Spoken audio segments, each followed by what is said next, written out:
presupposition.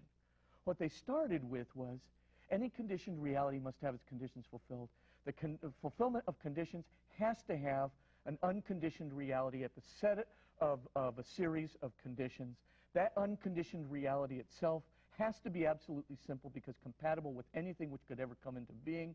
That absolutely simple reality would have to be unrestricted in the via negativa sense of no intrinsic or extrinsic boundaries, and that in turn would have to be absolutely one because, of course, anything that would make a second one would immediately give rise to an instantiation which would be less than absolutely simple, which, of course, would make the second absolute simplicity a fake or an intrinsic contradiction.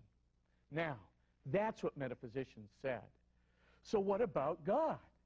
Does God have to have? Of course not. Why? Because God is an unconditioned reality of which there can only be one. We started with conditioned realities need causes, as it were. Conditioned realities need their conditions fulfilled. But an unconditioned reality, by definition, does not need its conditions fulfilled. Now, if you take this metaphysical proof seriously, this is kind of interesting, isn't it? Because, of course, what did Thomas Aquinas just do?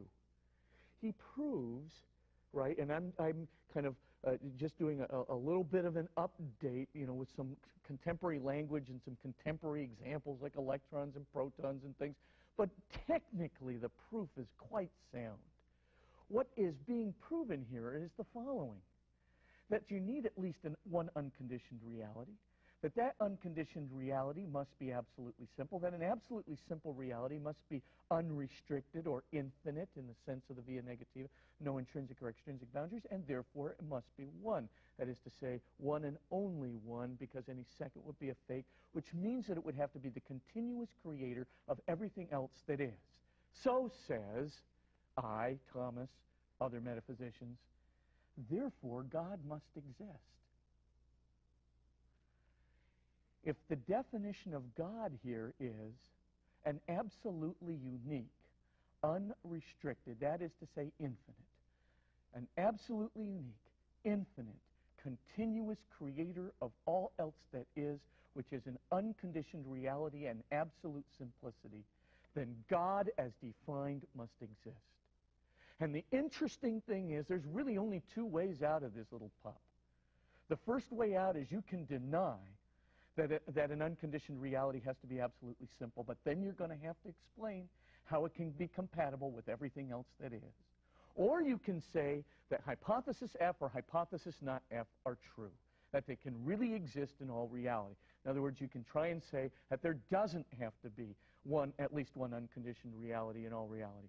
But to be honest with you, if you try to have hypothesis F be true, since you're going to end up with the last condition whose conditions are not fulfilled, which is nothing, that means that you and everything else in the world can't exist. And if you're going to say that hypothesis not F is true, then you're going to say that something is dependent upon an infinite set of conditions to exist. And when you say that, guess what? That means it's dependent upon an unachievable number of conditions in order to exist, in which case, of course, you and everything else would be nothing. The real alternative, then, to getting out of this, is, frankly, well, to affirm the existence of an unconditioned, absolutely unique, unrestricted, continuous creator of all else that is, which is absolutely simple, namely God. One last thing. People might be a little bit curious. Might be curious about, well, what about the Trinity? I mean, if you can only have one God, if you can only have one infinite power, if you can only have one absolutely simple, pure, active being, if you can only have one absolutely simple, unrestricted reality, which must be compatible with everything so as not to be excluded by anything, so that it can be pure acting power, then if there's only one, what about the three persons in the Trinity? We're going to be talking about this quite a bit in another unit, but for the time being, well, let's just say this.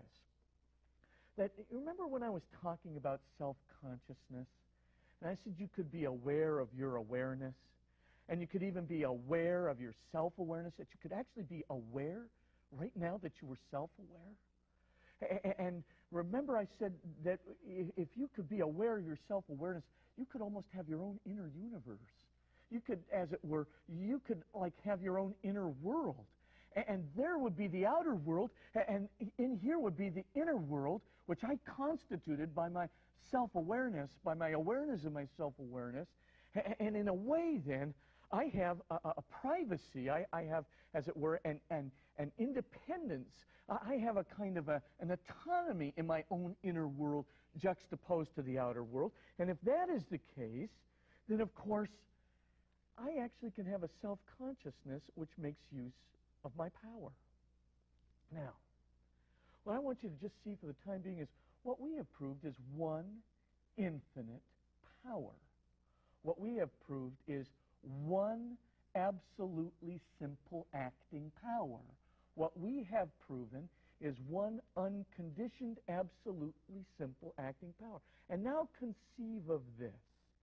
Conceive of three self-consciousnesses making use of that one infinite power.